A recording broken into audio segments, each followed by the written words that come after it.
Hola amiguitos de YouTube, una vez más aquí con ustedes transmitiendo en vivo desde mi casa. Pues les cuento que les traigo una nueva información que tal vez les pueda gustar, pero como yo no soy buen editor de videos y eso, creo que se las daré leída y espero que les guste. Y si no, pues les voy a dejar el link en la cajita de descripción para que vayan a echarle un vistazo a la información porque pues yo no sé editar bien los videos y ahorita pues ya es demasiado tarde. Son las 3:21 de la tarde y hace demasiada calor aquí en donde estoy yo. Mi aire acondicionado se me descompuso y no he podido darle una manita de gato y hace demasiada calor, mucho calor. Por eso traigo las mangas hacia arriba porque tengo demasiada calor. Pues no he estado tomando la cuarentena completa porque mi trabajo no me lo permite. Eh, pues a ver qué pasa. Pero gracias a Dios estamos muy bien. ¿Y qué más les iba a decir? Pues les voy a dejar esta información. Se las voy a leer y ahí me dicen qué piensan ustedes. Y como quiera les dejaré el link en la descripción para que sepan de lo que estoy hablando. Y pues sin más preámbulos, pues, comenzamos. Muchos se van a preguntar por qué traigo estas gafas. No he dormido muy bien, que digamos, y traigo unas ojeras fatales. Espero no me juzguen como cuando Anaí dijo algo de que tenía que usar algo no sé qué y aún así salían las cámaras o algo así. Pero pues no lo hago con esa intención o ese afán. Solo quería usarlas y espero que les guste la información y comenzamos. Bye. Bueno, comenzamos. ¿Por qué la gripa A-H1N1 no paró la economía mundial como lo ha hecho el COVID-19 o COVID-19? En el 2009, el virus de la gripa H1N1 se propagó en todo el mundo en lo que fue la primera pandemia del siglo XXI. Pero ¿por qué no se puso en cuarentena ciudades y países? Pues aquí les explicamos las diferencias.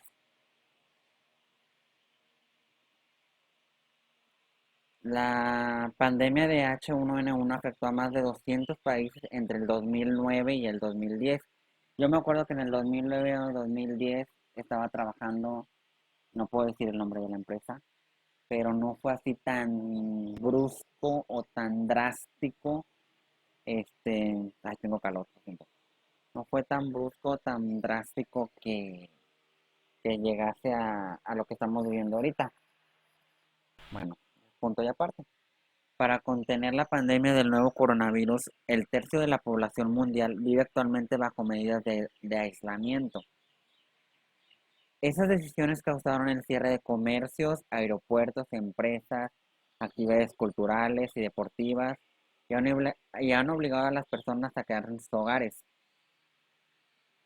Esta situación no tiene precedentes en la historia reciente y no se vio incluso cuando el mundo se enfrentó a otra pandemia devastadora no hace mucho tiempo, la que es H1N1.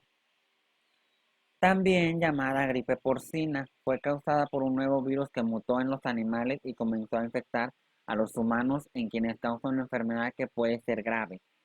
Entre el 2009 y 2010, más de 200 países habían confirmado casos de la primera pandemia del siglo XXI, pero la influenza H1N1 no puso en cuarentena ciudades y naciones enteras.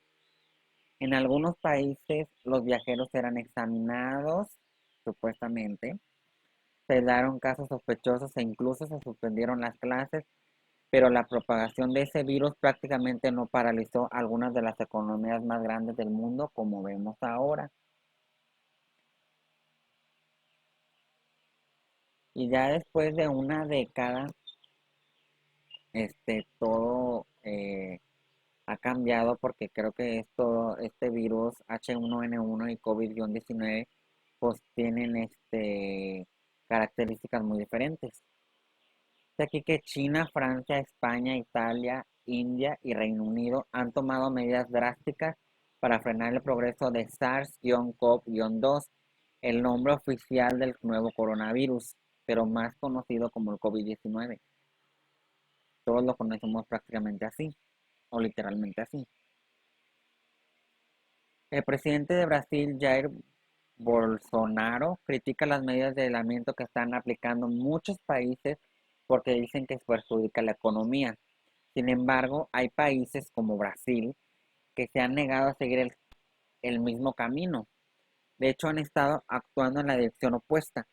El presidente brasileño Jair Bolsonaro pidió el fin de la cuarentena que los estados han implementado y dijo que su impacto económico será peor que el de la pandemia. También criticó las medidas tomadas en todo el mundo y, refiriéndose a la pandemia del H1N1, dijo: tuvimos una crisis similar en el pasado. La reacción ni siquiera estuvo cerca de lo que estaba sucediendo hoy. Aquí en este párrafo me voy a centrar un poquito. Dice que aquí que el H1N1 tuvimos la crisis similar en el pasado.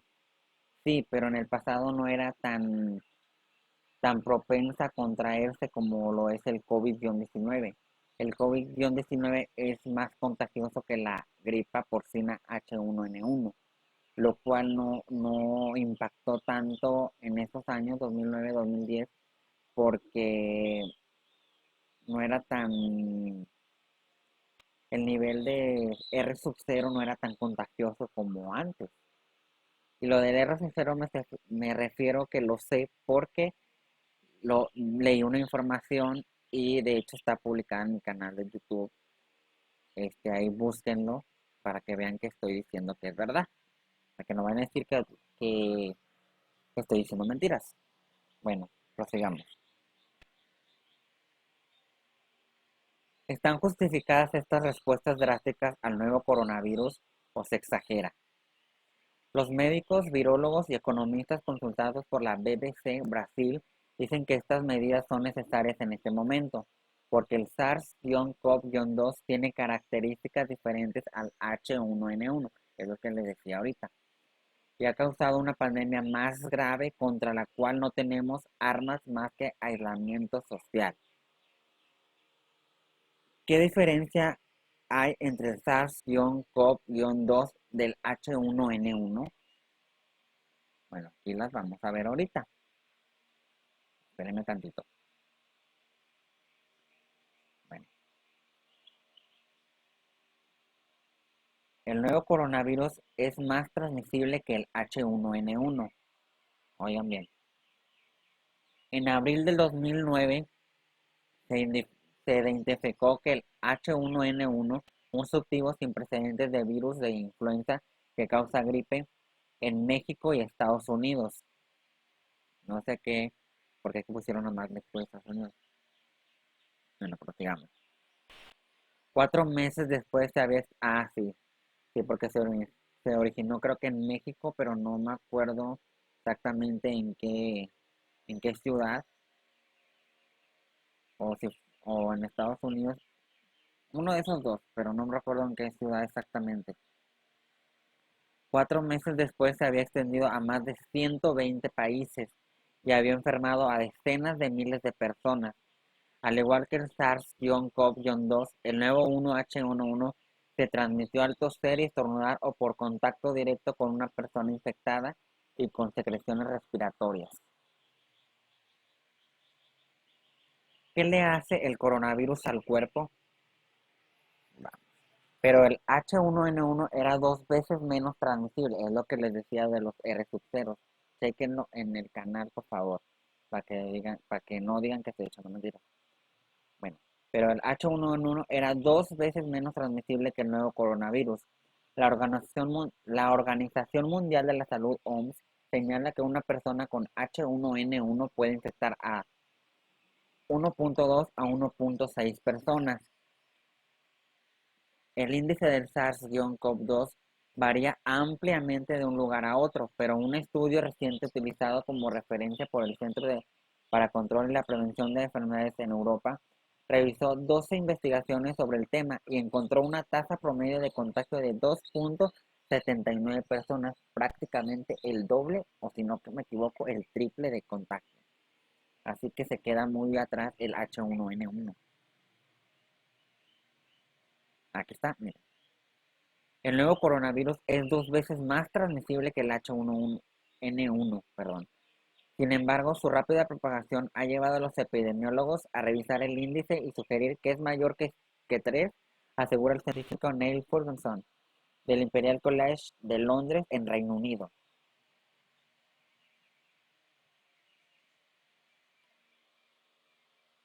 Esto proporciona aún más evidencia para apoyar medidas más intensas de distanciamiento social, afirmó Ferguson en la revista New Science. Y posteriormente también es más letal. La OMS estima que la tasa de mortalidad del SARS-CoV-2 es del 3.4% del número total de pacientes. Perdón, perdón. Ay, lo siento, perdón. Fernando Simplici, presidente de la Sociedad Brasileña de Virología SBW, dice que que es mucho mayor en algunas regiones del mundo.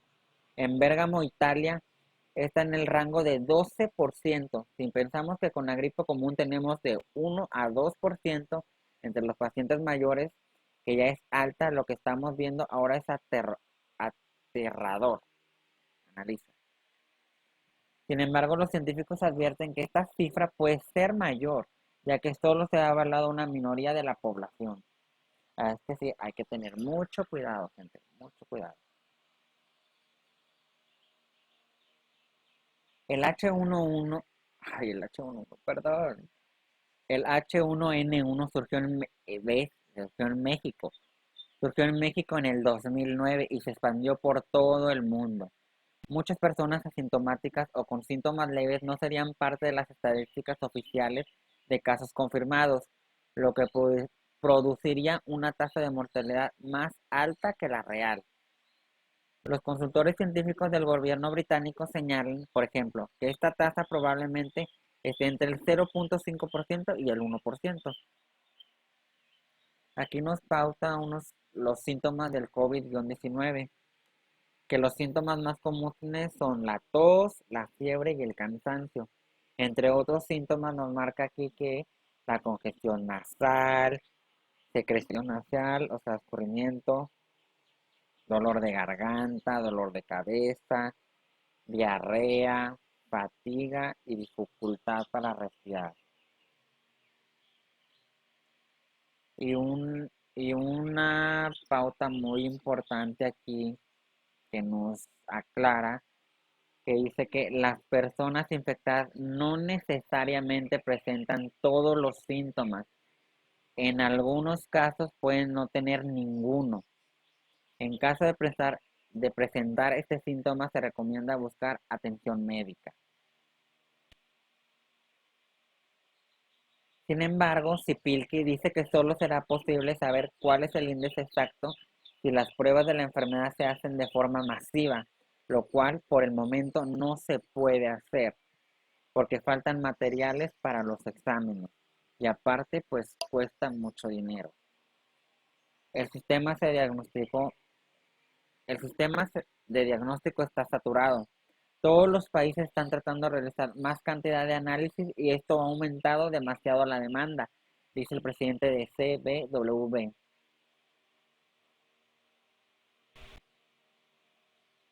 Aún así, incluso si la tasa del nuevo coronavirus es de 0.5 a 1%, sería mucho más alta que la pandemia de H1N1, que se estima entre 0.02%, según un estudio dirigido por la científica Maria Van Kerkhove de la OMS.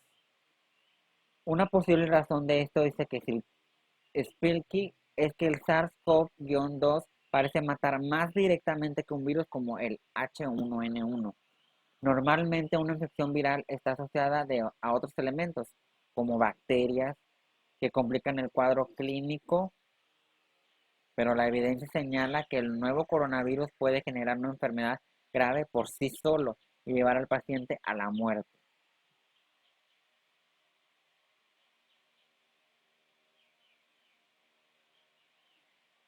Ay, perdón. Se abre otra cosa. Esto hace que esta pandemia sea más grave que la anterior. Escuchen bien.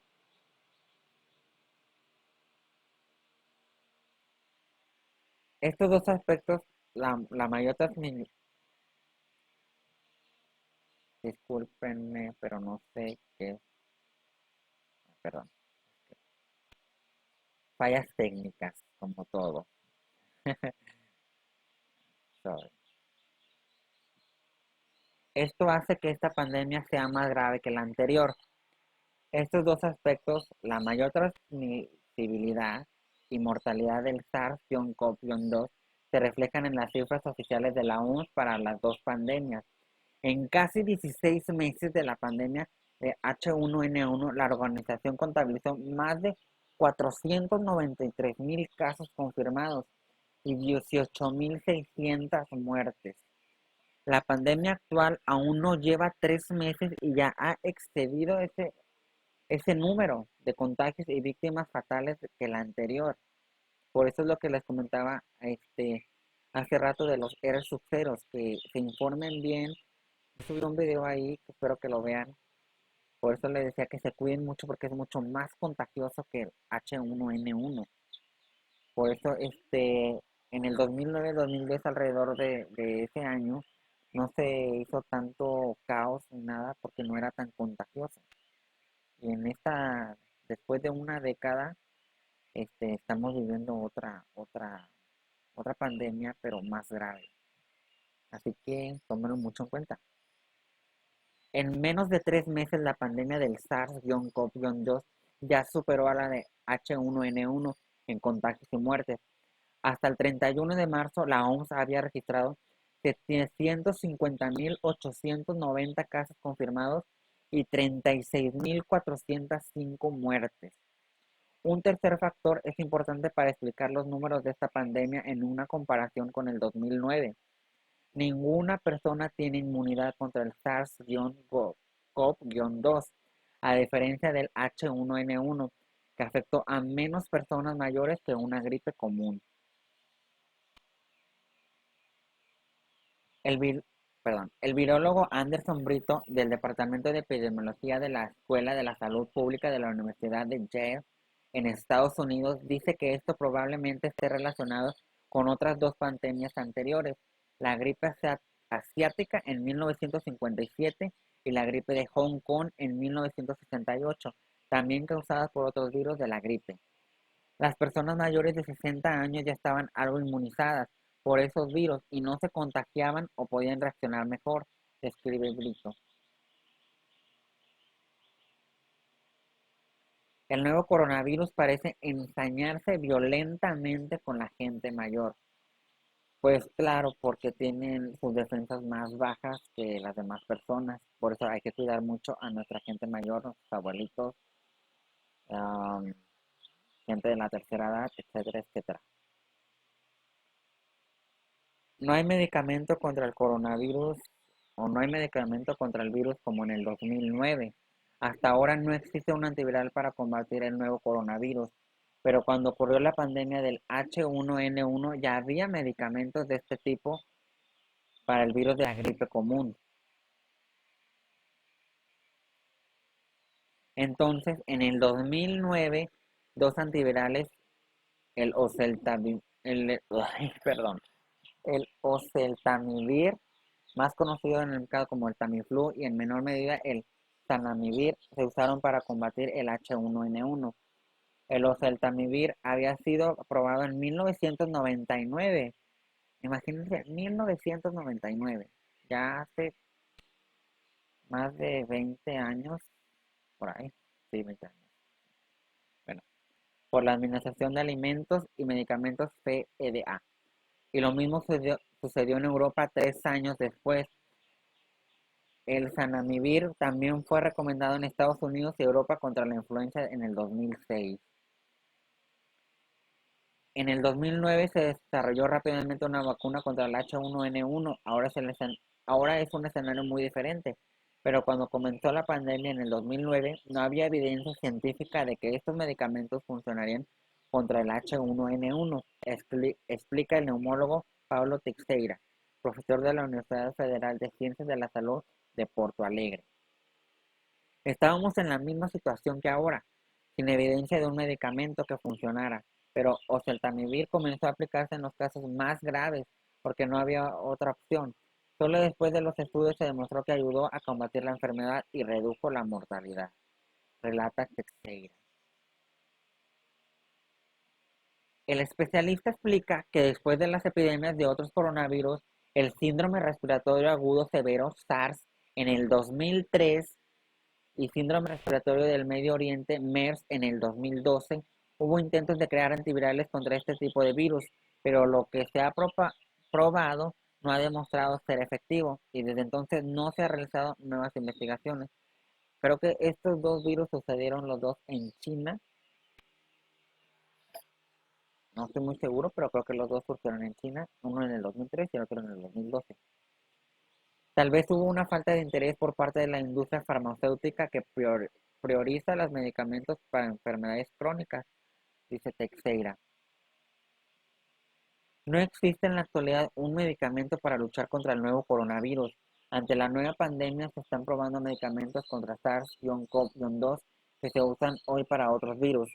Solo hay un medicamento en este momento que creemos que es realmente efectivo, el Remdesivir, afirma el epidemiólogo Bruce Aylward, consultor de la OMS.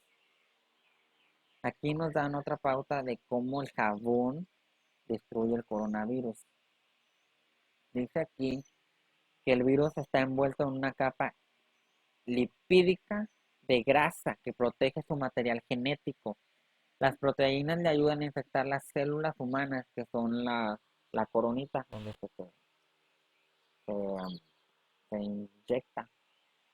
Moléculas de jabón, la cabeza hidráulica con agua, como que lo va a poner en la imagen. La cola hidrofoba es así unos trozos de la grasa, la cola de las moléculas de jabón se conecta a la capa de grasa del virus y la rompe. O sea que es muy importante lavarse las manos. Las proteínas y otros fragmentos del virus son arrastrados por el agua. O sea que ya no se puede reproducir cuando tú laves tus manitas. Así que lávalas muy bien con agua y con jabón.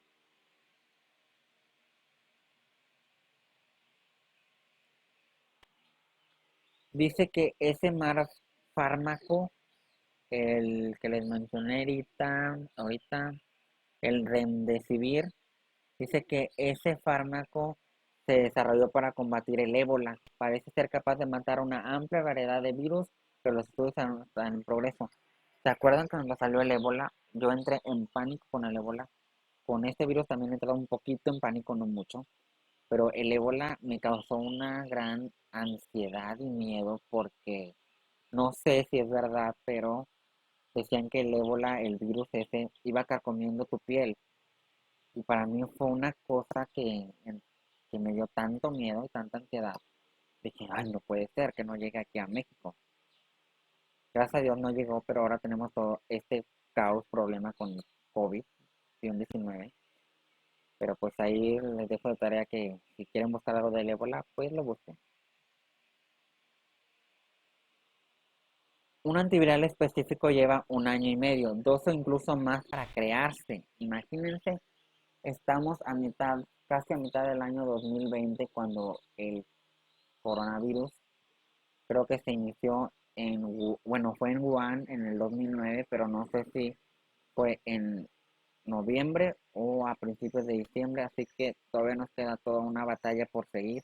Así que sigan las reglas sanitarias, por favor, y lávense bien las manos. No es algo que pueda hacerse de la noche a la mañana, dice el virólogo. Se ha administrado otras dos sustancias hidro, perdón, hidroxocloroquina y cloroquina, utilizadas en medicamentos contra enfermedades como el lupus y la malaria a pacientes críticos. Lupus, malaria, muchas enfermedades que no recuerdo qué es el lupus ni la malaria. Sorry por mi ignorancia. Existe un esfuerzo internacional para probar si de hecho son eficientes y seguros contra el nuevo coronavirus. La pandemia actual tiene la potencialidad de hacer colapsar los sistemas de salud de los países, o sea, de todos los países en general. No nomás se dice que México, Estados Unidos, ya lo vimos en China, ahorita España, Italia y algunos otros países que no sé ahorita exactamente, pero fuera del entorno del laboratorio no existe un estudio clínico que demuestre que realmente funcionan o que son seguros para quienes han sido infectados con el nuevo virus. Incluso cuando se usan en estos casos, solo deben ser administrados por médicos y nunca tomados por cuenta propia. Así que si ustedes no se automediquen, no tomen ningún medicamento si sienten que tienen los síntomas del coronavirus, vayan a su clínica más cercana y pues chequense bien, no se automediquen porque puede causarles alguna otra reacción y puede ser un poquito más grave o una alergia que pueda causarles, a veces incluso una alergia puede causarle casi la muerte, así que no se automediquen.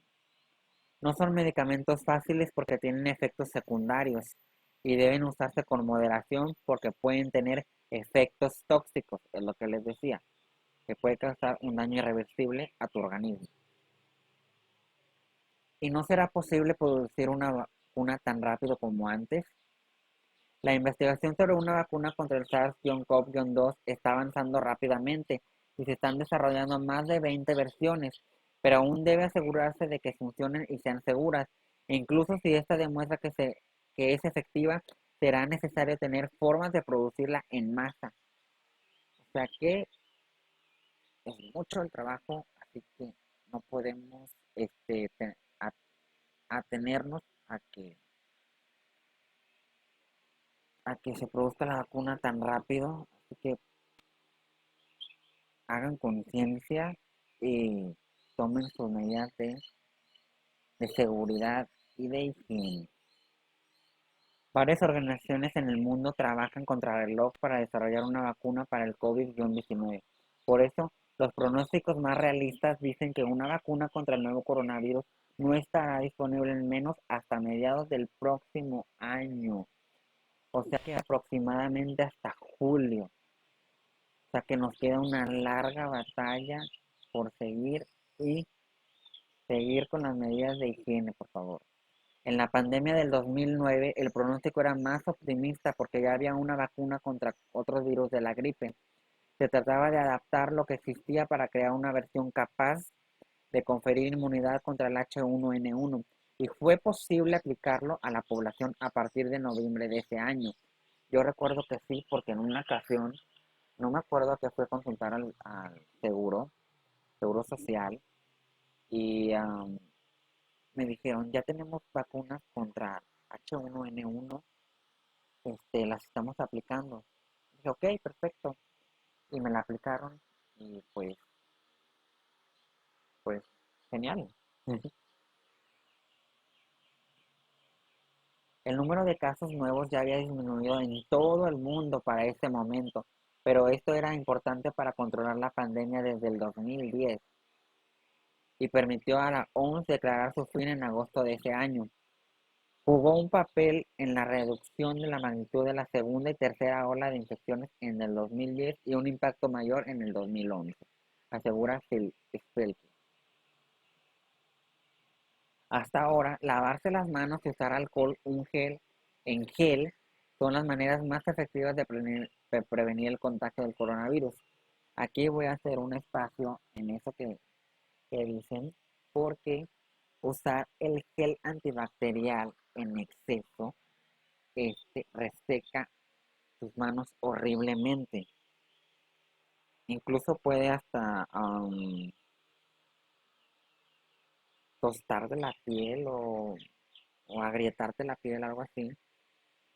Porque yo en las mañanas que iba a mi trabajo, nos checaban la temperatura, nos daban el tapabocas y nos decían que nos pusiéramos gel antibacterial. Yo me ponía gel activa- antibacterial en la mañana y lo que hacía era resecarme la piel. Extrañamente, no sé si lo ven, aquí en esto donde hace esta por así decirlo, en esta parte me resecaba horriblemente la piel y me hacía como que grietas. O sea, no me dolía, pero mi piel se miraba muy mal. Lo que yo mejor estoy acostumbrando es, bueno, siempre estaba acostumbrando a lavarme las manos constantemente. Incluso va a sonar extraño esto, pero incluso cuando salgo de bañarme también me lavo las manos. Mi sobrina me dice, pero te acabas de bañar. Le digo, sí, pero estoy acostumbrado como quiera a lavarme las manos al salir de bañarme porque voy a sentarme a cenar. Pero siempre he estado acostumbrado de esa manera.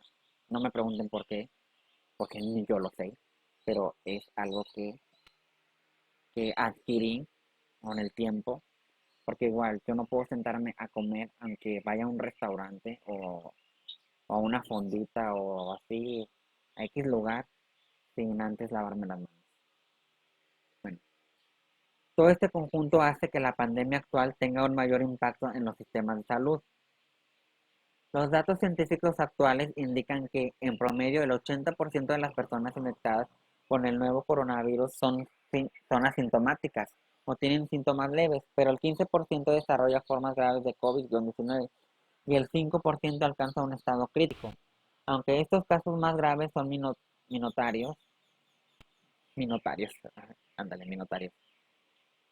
minoritarios, o sea, menores, el volumen de personas que necesitan hospitalización es alto, porque SARS-CoV-2 infecta a cualquiera y es muy transmisible.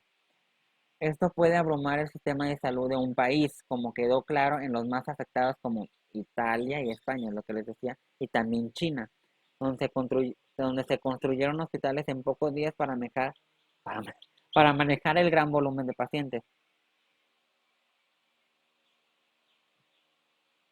Coronavirus, ¿por qué debemos mantener la distancia social? Una persona infectada puede infectar a 2.5 personas más y una persona infectada ahora puede infectar de 1.25 personas. O sea, me voy a poner creo que esta imagen para que me entiendan. Y esa 1.25 personas pueden infectar a otras 15 personas. Y las de 2.5 personas en 30 días después puede infectar a 406 personas. Además, como no existen medicamentos contra el SARS-CoV-2, el impacto de esta pandemia en los hospitales de todo el mundo es mayor que en el 2009. Si hay un medicamento, el paciente sale de un cuadro grave y se cura más rápido, lo que reduce el tiempo de hospitalización y se libera del espacio para otra persona. Esto aumenta el flujo de atención, detalla Brito. Si en este recurso la forma de reducir el volumen de pacientes que llegan a los hospitales al mismo tiempo en contraer la propagación del virus a través de la distanciamiento social, como lo demostró China al poner a millones de personas en cuarentena. Spilky dice que en la pandemia de H1N1 el contagio ocurrió en un periodo de una semana a 10 días. Ahora es mucho más rápido, lo que puede saturar el sistema de salud y evitar el tratamiento a quien podría salvarse. Es lo que estamos viviendo en algunos países, destaca. El distanciamiento social es otra de las claves para minimizar los contagios. El aislamiento permite que el flujo de pacientes se diluya con el tiempo para analizar cómo se comporta el nuevo coronavirus localmente y para preparar los sistemas de salud para una mayor demanda. En este momento, el aislamiento no es una exageración, escúchenlo bien, porque lo que estamos experimentando tiene las características de una pandemia mundial muy grave como la que pensamos que podía haber ocurrido hace algún tiempo. Brito dice que este es un momento sin precedentes en la historia y que, en vista de eso, es mejor pecar en exceso, incluso si el aislamiento genera daños a la economía. Las personas muertas no mueven los ahorros. ¿Escuchan bien?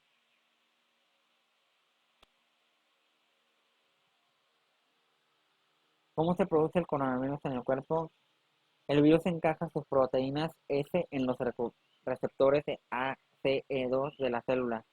lo que les dije hace rato, la coronita se encaja y luego una vez ahí inserta su ARN, o sea, su ADN, libera millones de copias iguales y comienza a producir proteínas virales. Estos componentes crean nuevos virus que salen de la célula infectando a otras y esos mismos virus pueden crear entre 10.000 y 100.000 copias más. Así que mucho cuidado. ¿Qué dicen los economistas? Más de una década separa las pandemias de H1N1 y el nuevo coronavirus. En el 2009, el mundo estaba saliendo de una recesión global causada por la crisis financiera del 2008, en comparación solo con la Gran Depresión de 1929 en términos de gravedad. Las principales instituciones financieras se declararon en bancarrota, aplastando a las bolsas de valores en todo el mundo y creando una crisis crediticia que obligó a varios países a inyectar dinero en sus economías. La preocupación por su impacto económico pierde cada vez más espacio en vista de la gravedad de la pandemia, opinan los especialistas. El mundo todavía experimentaba la resaca de este colapso económico mundial cuando el H1 comenzó a extenderse. ¿Podría este delicado momento haber influido en las medidas tomadas para contener el virus? Ya que había menos espacio para acciones que reducirían la actividad económica y socavarían la recuperación que estaba probando en sus primeros pasos. José Francisco Concalves, economía jefe de Banco Falto y profesor de la Facultad de Economía y Administración de la Universidad de Sao Paulo, dice que no. Él opina que en el 2009 el mundo tenía una perspectiva de crecimiento económico, una situación que era la opuesta a finales del 2019, cuando el nuevo coronavirus dio sus primeros signos en China. Cuanto más tarde en resolver el problema que causa la crisis de salud, mayor será la crisis económica, dice el profesor de FGW. Perdón, sorry. El panorama ahora es que la actividad económica mundial empeorará. China estaba desacelerando, ya había una desaceleración en Europa y Estados Unidos. Por lo tanto, el ambiente es más desfavorable hoy y hay menos espacio para este tipo de medidas que en el 2009, analiza Goncalves. El economista dice que las medidas de aislamiento adoptadas en todo el mundo se basan en el conocimiento médico y epidemiológico y que la preocupación por un impacto económico pierde cada vez más espacio en vista de la gravedad de la pandemia. Esta discusión se pelean unos pocos empresarios y unos pocos economistas que con cada día que pasa son menos numerosos porque está claro que no hacer el aislamiento o adoptar un aislamiento parcial es más perjudicial para la economía. Marcel Bailaciano, profesor del Instituto Brasileño de Economía de la Fundación Getúlio Vargas, cree que si el mundo hubiera enfrentado una pandemia de esta proporción en el 2009, se habrían tomado las mismas medidas, incluso una recesión. En vista de los niveles de contagio que estamos viviendo, en la cuarentena es necesaria, no se puede prolongar para no tener un impacto económico peor que el de la pandemia. Pero quién determinará esto no es lo mismo, no es el ministro de Economía, sino los médicos e infectólogos, dice el economista. Esta es una crisis de salud, no es una crisis económica. Cuando más tarde en resolver el problema que lo causa, mayor será la crisis económica. Así que aquí se los dejo de tarea. Eh, la crisis está muy canija, los precios van en la alza y así que mejor sigan las medidas sanitarias para que este virus vaya bajando y sean menos los contagiados, así podamos salir de esta pandemia muy pronto. Espero que les haya gustado este video, que dejen su like y compartan, y los que no se han suscrito que se suscriban y presionen la campanita para recibir el próximo video, que tal vez lo subiré en la noche o más de rato. Bye. Buen día.